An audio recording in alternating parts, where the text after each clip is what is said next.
नमस्कार दोस्तों। झारखंड, उड़ीसा, बंगाल और छत्तीसगढ़ और असम के आदिवासी समुदायों और अन्य समुदायों के लिए एक सबसे स्पेशल त्योहार होता है कर्मा।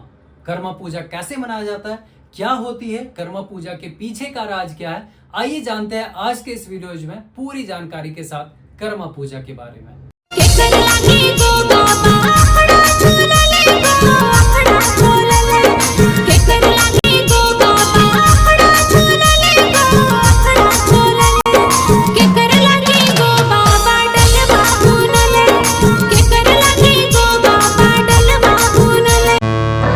कर्मा पूजा कहते हैं कि झारखंड के प्रमुख त्योहारों में से एक माना जाता है और साथ साथ में यह पूर्व झारखंड, बिहार के अलावा उड़ीसा, बंगाल, छत्तीसगढ़ और असम में सभी लोग बड़े ही धूमधाम से मनाते हैं। कहते हैं कि इस पर्व में बहनें अपने भाइयों की सुख समृद्धि और लंबी उम्र की कामना करते हैं। जहां पे भाई और बहनों का त्योहार माना जाता है, साथ साथ में प्रकृति का पूजन का भी प्रतीक माना जाता है कर्मा त्योहार को।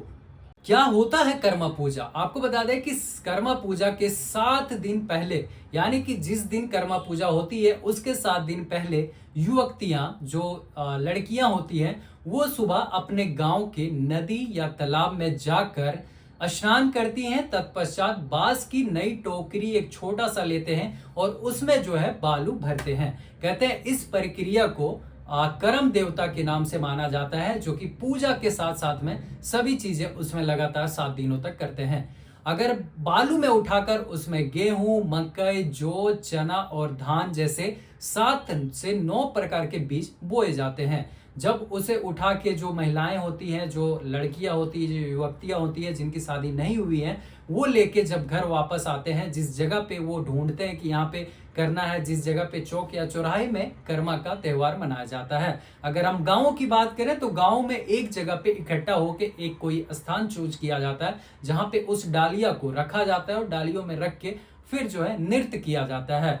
पहला दिन ये होता है कि जब ये बालू उठाकर नदी से आते हैं, जो युवतियां होती हैं वो लाते हैं और तत्पश्चात जो है अपने घर, जिस स्थान पे वो कर्मा पूजा करने वाले हैं उस स्थान पे लाके रखती हैं। कहते हैं कि इस जो है डालिया को बड़े ही सुरक्षित तरीके से घरों में रखा जाता है। सुबह शाम 2 टाइम, सुबह के टाइम में उस डालियों को बाहर निकाला जाता है, जिस चौराहे पे वो कर्मा कर रहे हैं वहां पे रखा जाता है और जो जितने भी युवतियां हैं वो सभी एक साथ हो करके करम देवता की आराधना करते हैं, उनकी पूजा अर्चना करते हैं अगरबत्ती जला के। तत्पश्चात उस डालियों की चारों ओर घूमते हैं, नाचते हैं, गाते हैं और करम देवता को जो है वो प्रणाम करते हैं। सुबह एक टाइम होता है और शाम को फिर इसी चीज को दोबारा किया जाता है। 7 दिनों तक ये लंबा प्रोसेस चलता है। 7 दिनों तक लगातार जो है हाथ पैर धो के और फिर उस डालिया को बाहर रख के चारों ओर उसके नाच गान करके करम देवता का प्रतीक मानते हैं उसको। साथ साथ में 7 दिनों तक घर में सुरक्षित स्थान पे इसको रखते भी हैं। इस दौरान जो है डालियों का पूजा भी करते हैं और धूप अगरबत्ती जला के फिर उसे प्रणाम करके उस जगह पे छोड़ देते हैं। ये 7 दिनों तक चलता है और 7 दिन के बाद जो अंतिम दिन होता है उस दिन होता है कर्मा। कहते हैं कि उससे जो पानी, जो उसमें जो बालू है जिसमें जौ को भिगो के डाला जाता है, वो जो धीरे धीरे धीरे धीरे 7 दिनों में अंकुरित लेके बड़ा हो जाता है और बड़ा होने के बाद उसको कहते हैं जवा उगाने की रस्म, जहाँ पे युवतियां सुबह शाम डालिया में आंगन में लगाकर चारों ओर गोलाकार घूमते हैं और जवा गीत गाती हैं और नृत्य भी करती हैं। तो इसे कहा जाता है जवा उगाना, जो कि बहुत ही ज्यादा प्रचलित है और मान्यता भी है कि इसे जो है काफी ज्यादा प्रेम का प्रतीक माना जाता है, भाई और बहन का। इसकी आगे हम कहानी आपको बताएंगे कि आखिर कर्मा के साथ क्या हुआ था, धर्मा के साथ क्या हुआ था और ये पूरी कहानी क्या थी। कहते हैं कि भादव महीने अगस्त से सितंबर की पूर्णिमा को आमतौर पर कर्मा त्योहार जो है उत्सव मनाया जाता है। कर्मा वृक्ष होता है जिसकी पूजा लोग करते हैं। अब हम आपको बताएं कि कैसे वो डालिया को लाके घरों में रखते हैं। जब 7वां दिन, यानी कि जब वो पूर्णिमा का दिन होता है, भादो महीने के पूर्णिमा के दिन जिस दिन कर्मा होती है, उस दिन जो है डालिया को जो है बाहर रखा जाता है, जिस स्थान पे कर्मा पूजा किया जाता है। और उनमें से एक होता है करम का वृक्ष।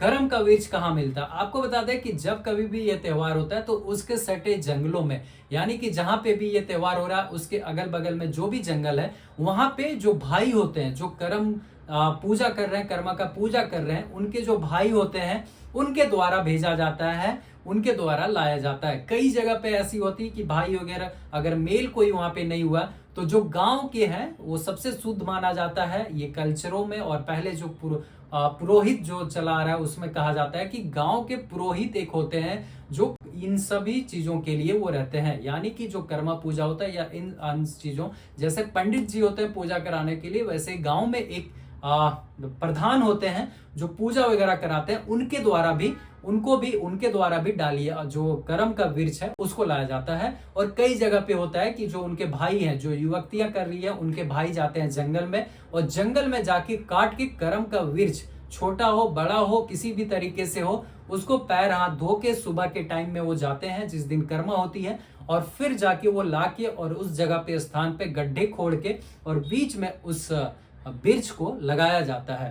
और वृक्ष को लगाने के बाद अगल बगल पूरी तरीके से डेकोरेशन कर देते हैं, सजा देते हैं, जिसमें गुब्बारे और भी बहुत सारी चीजें होती हैं तब तक। और फिर उसी के बगल में जो जवा से उगरा हुआ जो डालियां होती है उसको रखा जाता है। करम पूजा के दिन जब ये सारी चीजें होती है उसके बाद जो युवतियां होती हैं वो अपने घरों में पुआ पकवान जो कि हाथ से बनाया हुआ वो सारी चीजें प्रसादी के तौर पे उसको बनाते हैं। और कहते हैं कि उस दिन निर्जला उपवास भी रहता है। युवतियां जो है उस दिन बिल्कुल भी खाना वाना नहीं खाते हैं, पूरी तरीके से निर्जला उपवास रखते हैं। पानी भी पीना इसमें जो है नहीं माना गया है। बहुत सारे लोग हैं जो कि पानी भी पी लेते हैं। हालांकि इसमें जो कहा गया जिस तरीके से पहले से आ रहा चला हुआ उसका हम आपको बता रहे हैं कि कहते हैं कि निर्जला उपवास रखते हैं। निर्जला उपवास रखने के पश्चात और फिर शाम को वो अपना पुआ पकवान बनाने के बाद वो सभी लोग जो युवतियां हैं जो कर्मा पूजा करते हैं वो सभी लोग उस स्थान पे पहुंचते हैं जिस स्थान पे उस पेड़ को करम वृक्ष को लगाया जाता है, और डालिया को वहां पे रख के और फिर उसके चारों तरफ घूम के परिक्रमा करके अगरबत्ती धूप जला के पूजा अर्चना करके करम देवता से वो विनती करते हैं कि हमारे सभी चीजें हैं वो सुरक्षित रहे, हमारे भाई सुरक्षित रहे, इन सभी चीजों पे वो कामना करके और फिर उसका पूजा अर्चना करने के पश्चात ये रात्रि का कार्यक्रम होता है, कहीं कहीं शाम को भी बनाया जाता है। और फिर जो है उसके बाद फिर वो जो है पूरा रात जो है डांस करते हैं, नृत्य करते हैं, उस करम देवता की आराधना में उसमें लीन होके पूजा अर्चना करते हैं। इसमें व्यंजन की बात करें तो बहुत सारे तरीके का बनाया जाता है, जो कि ढेकी में कहते हैं कि ढेकी में चूर के और फिर पुआ पकवान को बनाया जाता है, जो कि अलग अलग तरीके से होते हैं। और फिर जो है स्थानीय मोहल्ले में और जो लोगों हैं उनमें जो है इसको डिस्ट्रीब्यूट भी करते हैं। ये पूरा जो है पूजा 7 दिनों तक चलता है। अंतिम दिन सबसे मेन होता है जिस दिन हम बता रहे हैं कि आपको ये सारी चीजें की जाती है। आइए समझते हैं करम पूजा की उत्पत्ति के पीछे की पूरी कहानी की आखिर क्या है। इसमें बहुत सारे संस्करण है, अलग अलग तरीके से अलग अलग लोग समझाते हैं। हम आपको समझा रहे हैं, इस चीज पे बता रहे हैं कि मानव शास्त्री हरि मोहन जो लिखते हैं उसको हम आपको बता रहे हैं। हरि मोहन शंकर जी लिखते हैं कि संस्कार समाप्त होने के बाद लड़के और लड़कियों को करम की कहानी सुनाई जाती है। उनके अनुसार त्योहार के पीछे की कहानी जो है यह है कि एक बार की बात होती है जब 7 भाई थे जो कि कृषि के कार्य में कड़ी मेहनत करते थे। उनके पास ऐसा भी समय नहीं बचता था जो कि दोपहर में वो भोजन कर सके। इतना बिजी शेड्यूलिंग था खेती के लिए, खेती में वो पूरी तरीके से लीन थे। एक बार ऐसा हुआ कि उनकी पत्नियां उनके लिए दोपहर का भोजन नहीं बना पाई और वो भूखे रह गए। जब वो शाम को घर लौटे और देखा कि उनकी पत्नियां आंगन में करम की पेड़ में एक शाखा के पास नाच गान गा रही थी, और साथ साथ में इससे वे जो लोग जो उनके पति थे वो क्रोधित हो गए और उन्होंने जो है उखाड़ ली, जो करम का वृक्ष था उसको उखाड़ के उसे नदी में फेंक दिया। करम देवता का अपमान किया गया और उसी का परिणाम स्वरूप उनके परिवार की आर्थिक स्थिति लगातार बिगड़ती चली गई और जो लोग थे वो भूखमरी की स्थिति में आ गए। एक पुजारी उनके पास आया और जब पुजारी आया तो उनको इन लोगों ने सारी बात बताई कि इस तरीके से हमारे घर में हुआ और जब से ये चीजें हुई तब से हम लोग भूखमरी। जो पुजारी था उन्होंने बोला कि आप करम जो 7 भाइयों थे उनमें से पूरी कहानी सुनाई। फिर 7 भाई करम पूजा की तलाश में, करम राजा की तलाश में गांव से निकल गए। वे एक स्थान से दूसरे स्थान में घूमते रहे और एक दिन उन्हें करम का पेड़ मिल गया। इसके बाद उन्होंने इसकी पूजा की और उसकी आर्थिक स्थिति में सुधार होने लगा। दूसरी कथा के अनुसार अगर हम आपको बताएं तो कर्मु और धर्मु, जिसे कहते हैं कर्मा और धर्मा नामक दो भाई थे जो कि काफी गरीब थे, और उनकी एक बहन थी जिसने उसे बहुत प्यार करते थे। उनकी बहन करम पौधे की पूजा किया करती थी हर रोज।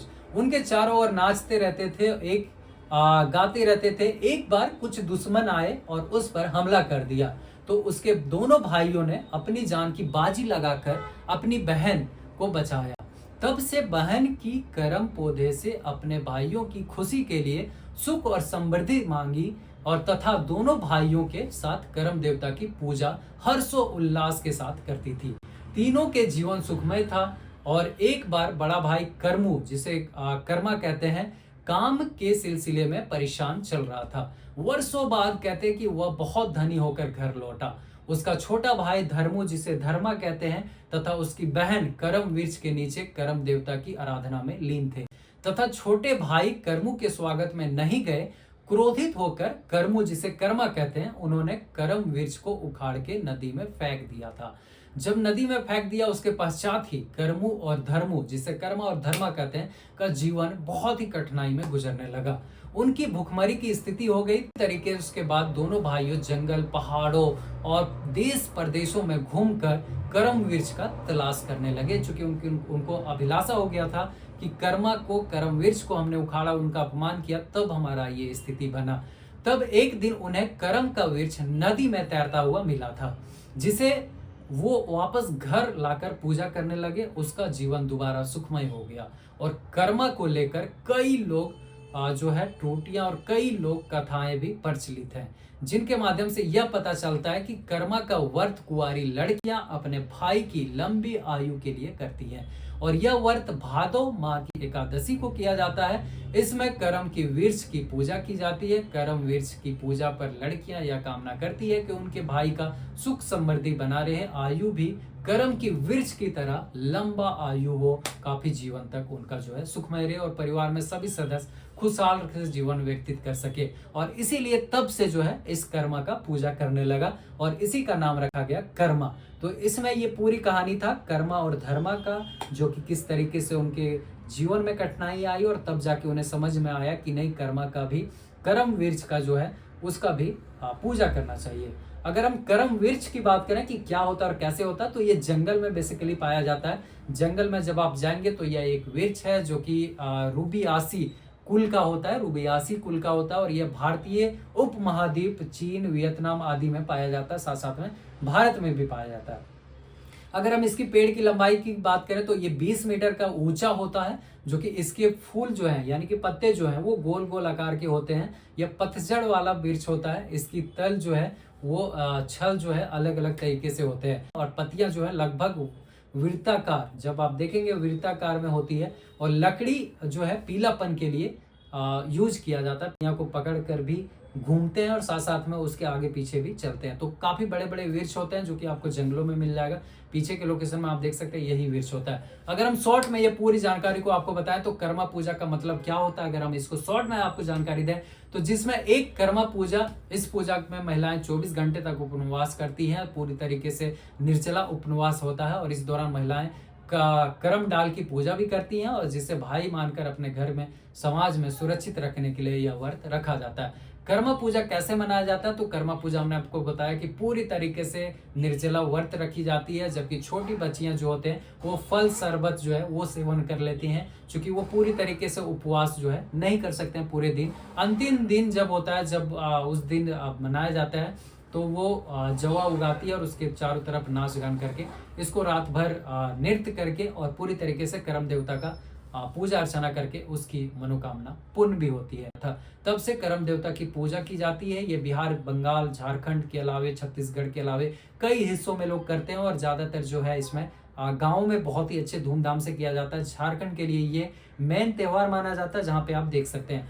तो ये कर्मा पूजा को लेकर मेरा प्रतिक्रिया था कि कैसे किया जाता है और क्या चीजें थी, ये पूरा कहानी हमने आपको बताया। आपको कैसा लगा वीडियो कमेंट में जरूर बताइएगा, और आपके नजरिए से कर्मा पूजा कैसे किया जाना चाहिए, क्या शुद्ध होता है और किस तरीके से किया जाना चाहिए, आप जरूर कमेंट में बताइएगा। मिलते हैं आपसे नेक्स्ट टॉपिक पे, किसी और वीडियोज पे। तब तक के लिए अपना ध्यान दें और कर्मा पूजा अभी 14 तारीख को है, आप इंजॉय करें। अगर आप झारखंड, बिहार, बंगाल, छत्तीसगढ़ के अलावा कहीं पे भी हैं जहाँ पे कर्मा पूजा किया जाता है तो वहां पे आप इंजॉय कर सकते हैं। बड़े बड़े प्रोग्राम किए जाते हैं, बहुत सारी तरीके से इसको जो है हर्षोल्लास के साथ मनाते हैं। साथ साथ में इसमें बेसिकली जो है युवतियां मनाती है जिनकी जो है शादी नहीं हुई होती है वो, लेकिन जो और भी लोग हैं उनके साथ उनके मम्मी वगैरह वो भी सपोर्ट करते हैं और वो भी नाच गान करते हैं, झूमते हैं, नाचते हैं। मेन जो इसको मनाया जाता है वो अविवाहित लड़कियों के द्वारा इसको मनाया जाता है। तो आप भी इसमें एंजॉय कर सकते हैं। Thank you so much for watching this video. मिलते हैं नेक्स्ट टॉपिक पे। आपका क्या राय है कमेंट में जरूर बताइएगा। ये हमने बताया जो जानकारी हमको